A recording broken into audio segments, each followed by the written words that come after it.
At the beginning of the story, a dead body is shown hanging from a tree behind a river in a deserted area. It was the year 1830. In the next scene, we see the main character of the movie, Augustus Landor, washing his hands on the riverbank. Landor is a retired policeman who, after retirement, lives in a small house built beside the river. Then, some people from a military academy come to meet Landor.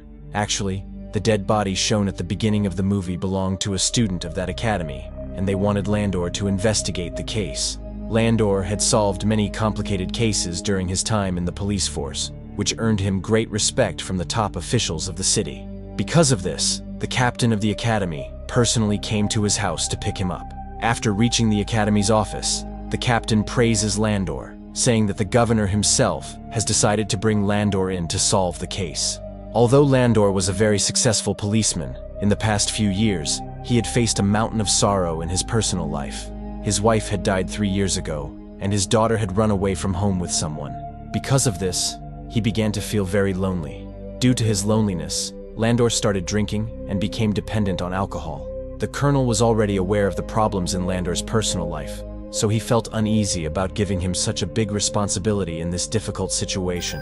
However, putting his personal problems aside, Landor asks the colonel the reason for calling him there. The colonel tells him that a student of the academy named Fry had committed suicide the night before, but that wasn't what was troubling the colonel and the captain. The real problem was that when Fry's body was brought to the hospital, someone had removed his heart from his chest. After this, the colonel takes Landor to the hospital where Fry's body is kept. Dr. Marquise, who is examining the body, explains to Landor how an unknown criminal had cut open the chest with a knife and cleanly removed the heart. Removing a heart from a person's chest is not an easy task. Landor asks the doctor whether a normal person could do this, or if it requires a surgeon.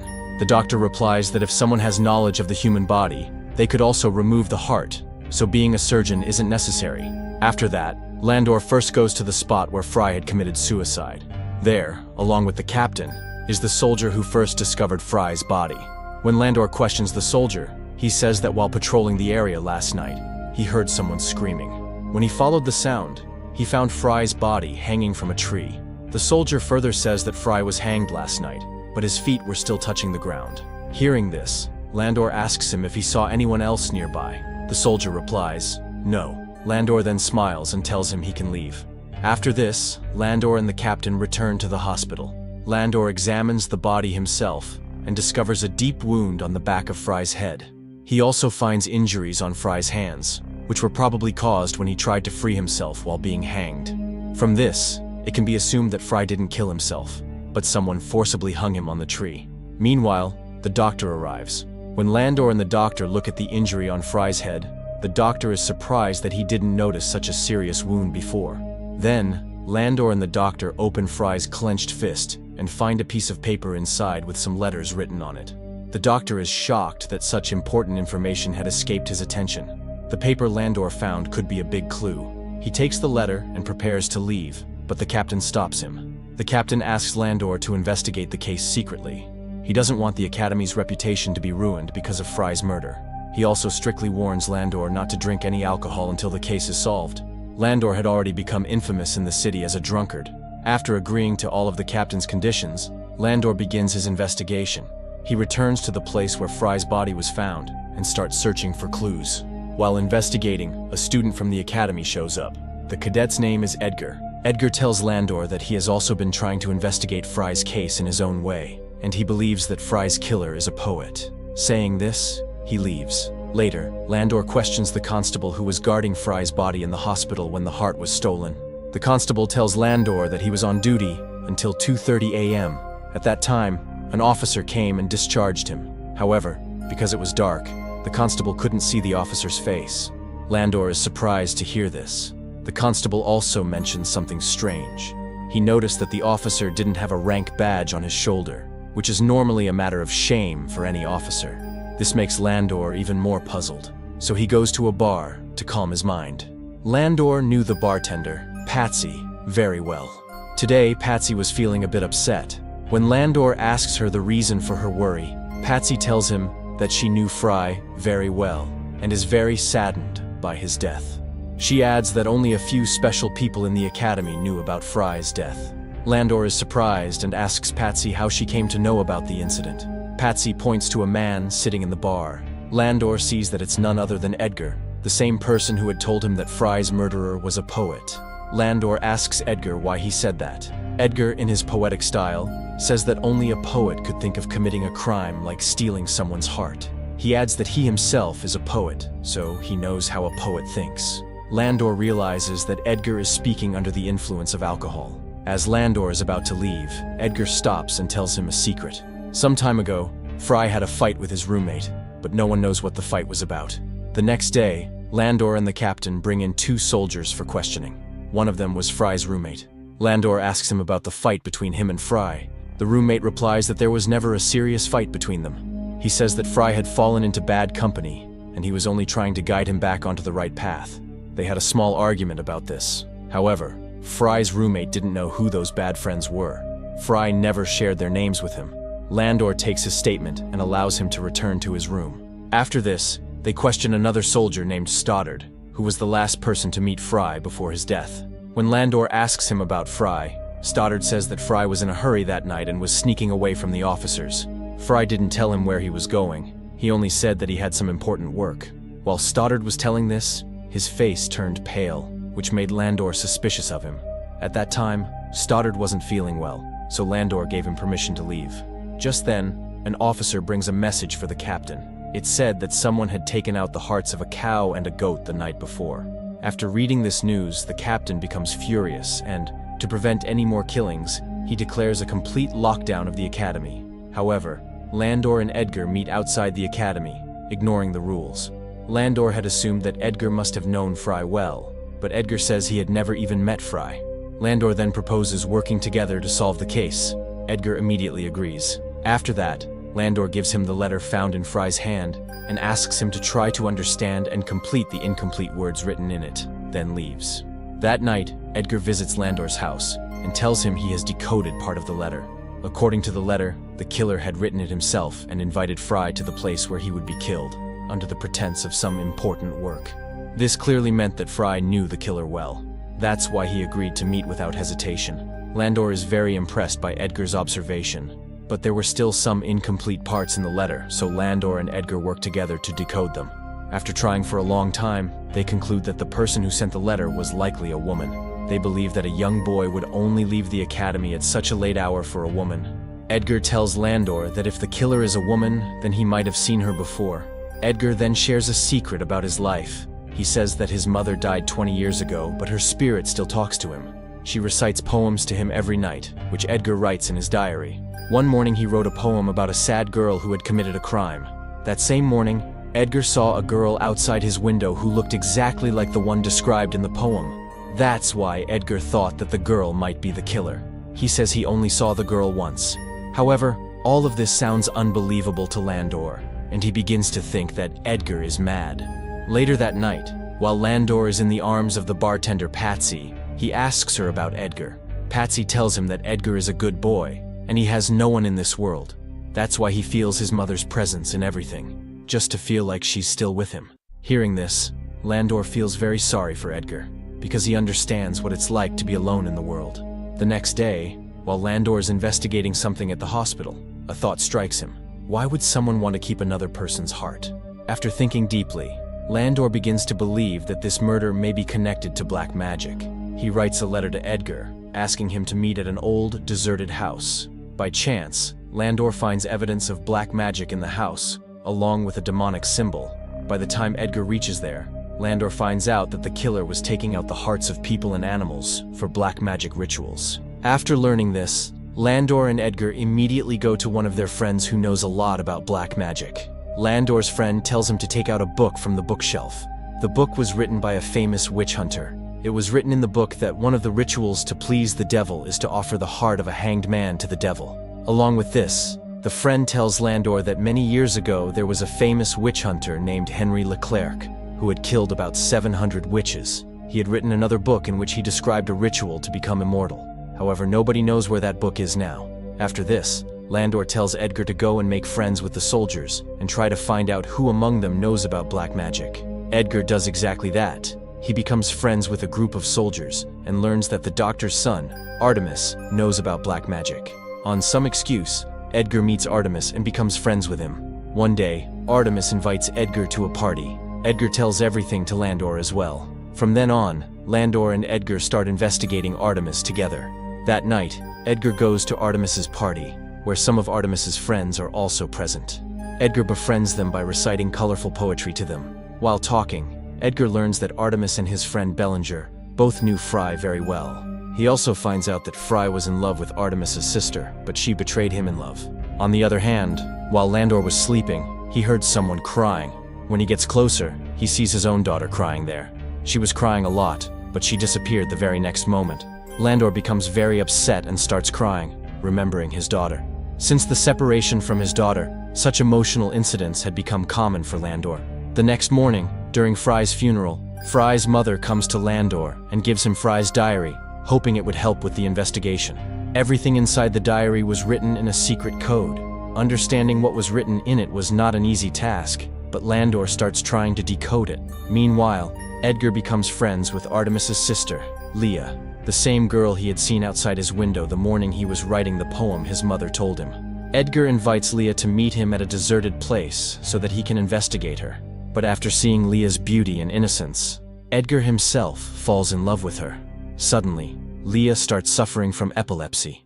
She falls to the ground and starts writhing in pain. Seeing this, Edgar gets extremely scared.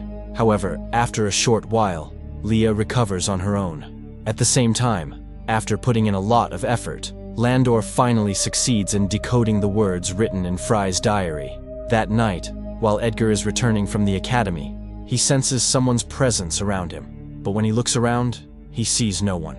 Suddenly, Bellinger attacks Edgar and threatens him to stay away from Leah. Actually, Bellinger was also in love with Leah, and he didn't like Edgar getting closer to her.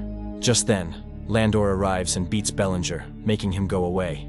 Edgar becomes very angry and tells Landor that if Bellinger comes between him and Leah again, he will kill him. Landor somehow calms Edgar down and explains things to him. The next morning, Landor hears from the captain that Bellinger has disappeared. Landor is surprised to hear this. He goes with the captain and the rest of the soldiers to search for Bellinger. After a short search, they find Bellinger hanging, just like Fry. His heart was also taken out of his chest. When his body is brought to the hospital, Dr. Marquis tells the colonel and the captain that Bellinger's murderer is someone else, because the chest wounds on Bellinger and Fry are completely different. The biggest difference was that this new murderer had also made Bellinger impotent. After hearing this, the colonel becomes furious and starts questioning Landor's abilities. He scolds Landor, saying that even after so many efforts, Landor has not been able to find any solid evidence. Meanwhile, the captain tells Landor that he now fully suspects Edgar. The captain says that during dinner the previous day, Edgar was openly telling the soldiers about his fight with Bellinger, and he even threatened to kill Bellinger in front of everyone. Landor defends Edgar, saying he is a good boy. He must have said those things in anger, but he can't kill anyone. Then the captain tells Landor something surprising. He says that last summer, Edgar had also gotten into a fight with Fry. The colonel adds that he would have arrested Edgar a long time ago, but there is no solid evidence against him. Hearing this truth about Edgar, Landor is stunned. Once, Landor had asked Edgar about Fry, but Edgar clearly said he didn't know Fry. Now Landor goes straight to Edgar to ask the questions running through his mind. He scolds him angrily and tries to get the truth out of him. In his defense, Edgar says that ever since he joined the academy, he has had fights with dozens of boys because many people made fun of him for his face or personality. But he never let the feeling of revenge grow in his heart. Hearing Edgar's words, Landor also feels satisfied and believes that Edgar is innocent. Later that day, Dr. Marquis organizes a dinner at his house to mourn Bellinger's death. He invites both Landor and Edgar. Everyone is having dinner when suddenly Artemis forgets his manners and starts speaking rudely to Landor. Actually, he suspects that Landor had secretly searched his room. That's why he keeps insulting Landor. Seeing this behavior, Artemis's mother gets angry at him and leaves the dinner table. Right after her, Leah also gets up and leaves. However, the doctor apologizes to Landor for his family's rude behavior and offers to make a drink for him to lighten the mood. While the doctor is preparing the drink, Landor notices a magic book on his shelf. Seeing it, Landor begins to suspect the doctor. He decides to investigate the doctor and asks him if his daughter is sick. The doctor tells him that his daughter, Leah, has a dangerous disease that causes her to live in constant fear. Because of this illness, she hasn't married yet. While they are talking, Artemis comes to call them to listen to Leah's piano performance. But Landor says he wants to get some fresh air, and uses the moment to sneak away and search Artemis's room.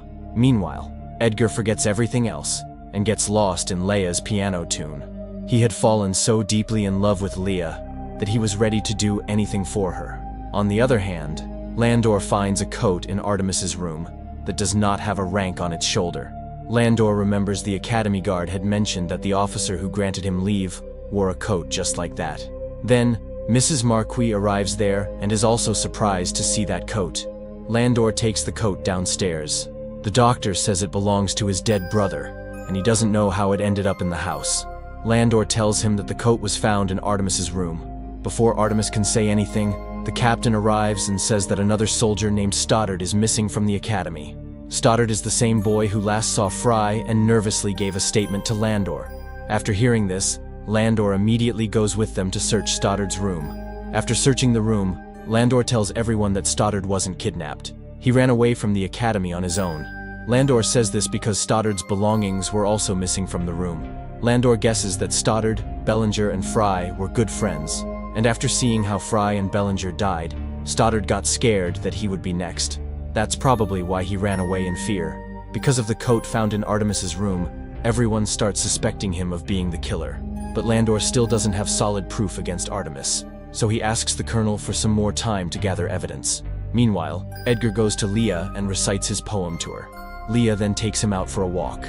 On the other side, Landor visits his friend again and learns that Henry Leclerc, the man who wrote the book on immortality, was actually a devil worshipper. Landor's friend also shows him a picture of Henry Leclerc. Landor suddenly remembers that he has seen this painting somewhere else. He immediately rushes to the doctor's house. He had seen that picture of Henry there, because he had seen the book of black magic in the doctor's house, which was probably written by Henry. Also, Henry's painting was hanging on the wall. Landor now suspects that the doctor's entire family is behind all the mysterious incidents happening in the city. His doubts turn into certainty when he holds the magic book in his hands. It was indeed written by Henry. Landor threatens the doctor and tries to force him to tell the truth. The doctor becomes frightened and begins to confess everything. The doctor tells Landor that his daughter Leah has a serious illness and only has about 3 months left to live. He tried every treatment to save her, but no medicine worked. Then one day, Leah told the doctor that her ancestor, Henry Leclerc, spoke to her and had shared a magical ritual that could make her immortal. According to the doctor, after performing the ritual, Leah actually started to recover. Seeing this, the entire family got involved in performing the ritual. As the doctor is explaining this to Landor, on the other side, his daughter, along with her mother and brother, is busy completing the ritual. Leah had taken Edgar, who was unconscious, to an old house and was about to cut out his heart and offer it to the devil. In this ritual, Leah's mother and her brother fully supported her. Leah had Fry's heart in her hand, which she offered to the devil. After that, she placed Edgar's blood on her forehead and began reciting a spell. Meanwhile, after questioning the doctor, Landor learns that Leah and Artemis are about to kill Edgar. So, he starts running toward the house. On the other hand, Edgar had opened his eyes, but he was still not fully conscious. He knew that Leah was going to kill him, but he loved her so much that he was ready to sacrifice himself to keep her alive. After this, Leah continues reciting the magic spell and moves forward to take out Edgar's heart. But before she can harm Edgar, Landor arrives. All three of them get scared when they see Landor and warn him to stay away by threatening him with a knife. Just then, a candle falls and sets the house on fire. A scuffle begins between Artemis and Landor. Leah keeps reciting the spell, but suddenly, a burning wooden beam falls on her and badly injures her. Seeing this, Artemis runs to save Leah. Taking advantage of the moment, Landor carries Edgar out of the burning house. Artemis and his mother were focused only on Leah when suddenly, a burning part of the house collapsed on them. Landor manages to save the doctor's wife, but Leah and Artemis are burned to ashes. Seeing Leah die, Edgar is deeply shocked. After this, Edgar is admitted to the Academy Hospital safely. It's revealed that Dr. Marquis had already resigned. The captain and the colonel thank Landor for solving the mystery and apologize for ever doubting him. After completing his duty, Landor returns home. But this story does not end here. A few days later, Edgar comes to Landor's house, fully recovered. He says he has found out something about Landor's daughter's death. Saying this, he walks inside. Edgar is very angry with Landor because he has discovered a secret that Landor had hidden from the world. The handwriting on the letter Landor had once written to Edgar matches the handwriting on the letter found in Fry's hand. This means Landor was the one who wrote the letter and lured Fry to the place of his death. To understand why Landor did this, Edgar began investigating. He learned from Patsy that one night, when Landor's daughter was returning home from a party, 3 rogue cadets from the academy raped her. After knowing this, Edgar understood that Fry was definitely involved in that crime. But now, Edgar wanted to hear the whole truth directly from Landor, because by now, he already knew too much. So, Landor began telling him everything. Actually, Landor's daughter hadn't run away with anyone. Because of the terrible crime committed against her, she had taken her own life by jumping off a mountain. To get revenge, Landor had been secretly looking for the culprits. He had already received Fry's locket from his daughter, so Landor knew that Fry was one of the 3. To kill Fry, he wrote a letter in Patsy's name and called Fry out of the academy. Then, Landor knocked him unconscious with his weapon and later hanged him from a tree. He had also asked Fry for the names of the other 2 boys, but Fry didn't reveal anything. Then, Landor heard someone approaching and he had to run away. Landor was lucky because that same night, the doctor had taken out Fry's heart for a black magic ritual. It felt as though even God was helping Landor in punishing his daughter's rapists. Even the colonel had chosen Landor to investigate Fry's death. Landor took advantage of that and claimed it was a case of black magic to hide his own crime. He then worked to frame the doctor's family, who were already obsessed with superstition. To make the whole case look like black magic, Landor had removed the hearts of animals himself. While decoding Fry's diary, Landor discovered the name of the second culprit, Bellinger. After that, he killed Bellinger and took out his heart too, so that it would seem like another black magic ritual, just like Fry's murder. Landor had beaten Bellinger and forced him to reveal the name of the 3rd culprit, Stoddard. But before Landor could kill him, Stoddard ran away from the academy in fear. Edgar asks Landor why he didn't punish Stoddard. Landor replies that he no longer has the courage to commit another murder. He only hopes that wherever Stoddard is, he lives with guilt for the rest of his life. In this way, Landor very cleverly took revenge while fooling the entire military academy. And Landor didn't regret what he had done, because he did it all for his daughter. But Edgar's heart was shattered by Leia's death. That's why he takes Landor's letters to the colonel as evidence. But then he realizes that this punishment wasn't enough for the monsters who had done such a horrible thing to Landor's daughter. Thinking this, Edgar burns the evidence. After all this, Landor had nothing left, except the memories of his daughter. That's why, in the end, he goes to stand at the top of the mountain to reunite with his family. Friends, if you liked this video and got lost in the story while watching, then please subscribe to support us, so we can keep bringing you more videos like this. Thanks for watching.